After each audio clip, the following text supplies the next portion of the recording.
Doctor Doom and Iron Man team up to defeat the Maker, and this is just the beginning of the new Ultimate Universe. Issue 4 of Ultimate Invasion can be either incredibly intriguing or downright disappointing, depending on your perspective. But it's vital to keep in mind that this is merely a prelude and not a self contained story. Marvel could have made this clearer because it appears Jonathan Hickman had more story to tell, but was constrained to 4 issues. However, if you're a fan of Hickman's writing, don't worry because it concludes in a classic Hickman style. In the previous issue, Howard Stark was tasked with rebuilding the Immortus engine with assistance from Doom, also known as Reed Richards of Earth 6160. I wonder what happened to the actual Victor Von Doom of this world. Or perhaps Van Damme if this universe is more similar to Earth 1610 than 616, which is kind of a funny but also weird creative difference with the Ultimate Universe. If you thought Reed of Earth 616 was detached and cryptic in his speech, this guy takes it to a whole nother level. This Reed Richards embodies pure, distilled Jonathan Hickman writing, and he's really creepy too. Imagine a figure in a mask suddenly appearing and whispering, "I know secrets." Howard Stark seems like the patient father dealing with his autistic son. He's all, "That's great, Reed, but let me finish my project here, trying to save the universe." Which ironically is not that challenging for him, at least until Reed points out a correction that needs to be made to the Immortus engine.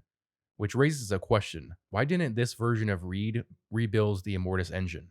In both the 616 and 1610 universes, Reed was considered smarter than Tony Stark and presumably his father Howard Stark. Howard might have initially built the engine through time loops or paradox or something, but Reed should have been able to replicate it or fix the broken one. Issue 4 still doesn't explain why the Maker forces Reed to wear the Doctor Doom mask, and Reed himself is uncertain, though he mentions that the Maker enjoys tormenting him, and one of the examples he gives is that Reed doesn't know how long he's been inside of the city. Presumably, Reed hasn't been outside since the Maker subjugated him, but he allowed light inside, which Reed initially believed was sunlight. However, when he tried to measure the sunlight and keep track of time, the light would constantly move in different directions, almost like the Maker was using a laser pointer to tease a cat. Keep in mind that they are in the city, which operates on a different time scale. For example, one day in the real world might equal 2 weeks in the city. The Maker constructed the city to accelerate human evolution and technological progress,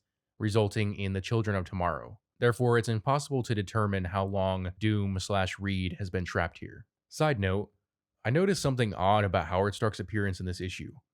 In each previous issue, he's been depicted with brown hair. Typically, his character is portrayed with black hair. It's not the most significant detail in the world, but in this issue, he grows a beard, and with it, he bears a very striking resemblance to Nathaniel Richards from Jonathan Hickman's run on the Fantastic Four. Nathaniel Richards of Earth 616 isn't just the father of Reed Richards, he's also the ancestor of Kang the Conqueror. Not the one in this comic, but the 616 version. Moving on, after Howard and Reed finish constructing the Immortus engine, they devise a plan to betray the Maker and escape the city. So Iron Man and Doctor Doom team up, lower the city's shields, allowing Kang to travel to the past and attack the Maker once again. So Kang arrives with his ultimates, and they engage in a battle against the Children of Tomorrow. To be honest, this battle feels largely inconsequential, despite the extensive build-up since issue 1. What truly matters is that Howard uses the new Immortus engine to incapacitate everyone in the city.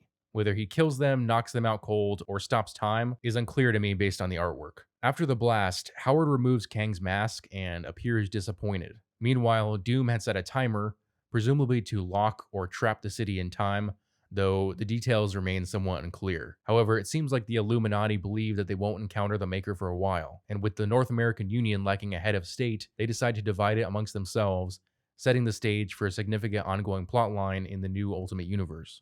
The comic concludes with Doom delivering the old Immortus engine to Tony, along with a letter from his father, encouraging him to create a better world. Tony integrates the Immortus engine as the core of his new Iron Man suit, replacing the traditional arc reactor, and he adopts the alias Iron Lad, which, if you didn't know, mirrors the identity of teenage Nathaniel Richards from the 616 universe, also known as Kang the Conqueror. If you recall my theory from my video on issue 3 that Kang might be Tony Stark, well, the events in this issue strongly support that theory. Additionally, the mystery of how Kang could create clones of Captain America, who did not exist in this universe, at least as it was revealed by the Maker, is resolved when Tony and Doom travel back in time to retrieve Captain America from the ice. This explains why the Maker couldn't locate him, revealing a time loop in the narrative. So what basically happened was, the Maker came to this universe, made the changes, created the Mortis engine, and traveled to the future to the endpoint. Kang shot him in the face.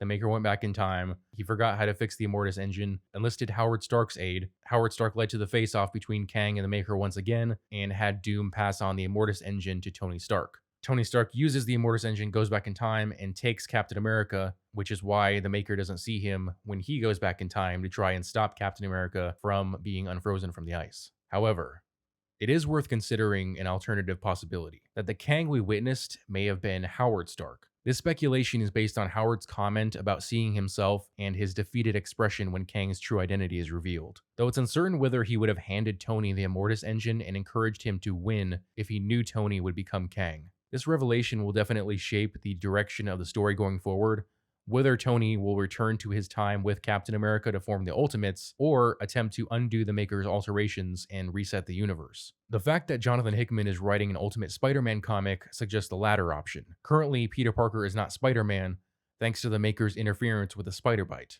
Now, although this issue raised more questions than it answered, I'm certainly more excited about the prospects of the new Ultimate Universe than I was when I read issue number 1. Let me know what you guys think about issue number 4 and the future of the Ultimate Universe in the comment section below. As always, if you enjoyed this video, I would appreciate it if you would hit that like button and subscribe to my channel. Also, hit that notification bell so you never miss out on a new video. Thanks for watching.